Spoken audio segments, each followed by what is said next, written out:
आपको ये वीडियो पसंद आई हो तो हमारे चैनल को लाइक, शेयर एंड सब्सक्राइब करें और बेल आइकन दबाना ना भूलें ताकि आपको लेटेस्ट अपडेट मिलती रहे।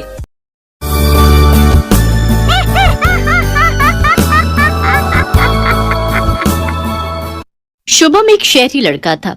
वो गर्मियों की छुट्टियों में अपनी नानी के गांव जाया करता था। उसे अपनी नानी का गांव बहुत पसंद था। वो गांव जाने की तैयारी करने लगता है। खूब सारे कपड़े ले जाता हूँ, सारी छुट्टियाँ वहीं रह कर आऊंगा। नानी के गांव पहुंचते ही उसकी नानी खुशी से झूम उठती है और उसे जोर से गले लगा लेती है। मेरा बच्चा, मेरा लाडला पोता कितना बड़ा हो गया है। तुझे देखने के लिए आंखें तरस गई थी मेरी। चल अंदर चल, थक गया होगा तू। पता है तेरी मनपसंद सब्जी बनाई है। उसे अपनी नानी के गांव में काफी दिन बीत जाते हैं। एक दिन वो खेलते खेलते एक वीरान कुएं के पास चला जाता है। उसने आज से पहले इतना गहरा और अंधेरा कुआं कभी नहीं देखा था। कितना अंधेरा है नीचे, लगता है बहुत गहरा है। पर ये कुआं इतना सुनसान क्यों है? इसमें पानी क्यों नहीं रहता होगा? अगले दिन शुभम अपनी नानी से कुएं के बारे में पूछता है। नानी, वो जो घर के पीछे कुआं है वो इतना अजीब क्यों है? वहाँ लोग ज्यादा आते जाते भी नहीं। तुम उस कुएं के पास गए थे? शुभम बेटा, कितनी बार समझाया है, बिना पूछे इधर उधर मत जाया करो। और उस कुएं के पास तो बिल्कुल भी नहीं। नानी, पर उस कुएं में पानी क्यों नहीं रहता? वो कुआं श्रापित है। वहाँ कई सालों से एक डरावनी चुड़ैल रहती है। पूरे गांव में उसका डर फैला हुआ है। सब डरते हैं उससे। अच्छा, क्या किया उस चुड़ैल ने? अरे वो रात को लोगों के बच्चे चुरा कर चौराहे पर रख देती है। अलग अलग तरीके से गांव वालों को सताती है। तो मत जाना उस कुएं के पास।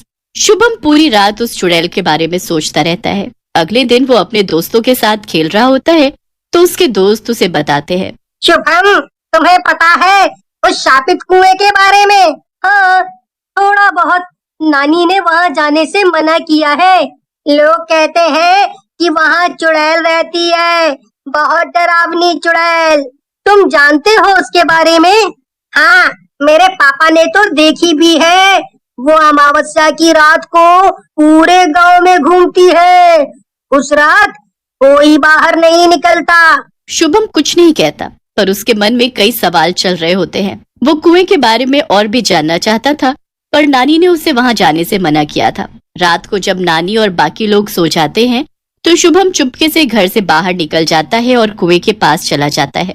शुभम कुएं के अंदर झांकता है। उसे अंधेरे के कारण कुछ नजर नहीं आता। अचानक से शुभम धड़ाम से कुएं के अंदर गिर जाता है और बेहोश हो जाता है। काफी देर बाद जब उसे होश आया तो उसने देखा कि उसके आगे बाल खोले लंबे नाखूनों वाली एक औरत बैठी है। शुभम बहुत डर जाता है और कांपती हुई आवाज में कहता है, कौन हो तुम?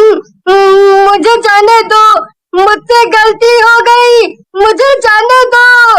डरावनी औरत का जवाब आता है, मैं प्रभा, कई सालों से इस कुएं में कैद हूँ।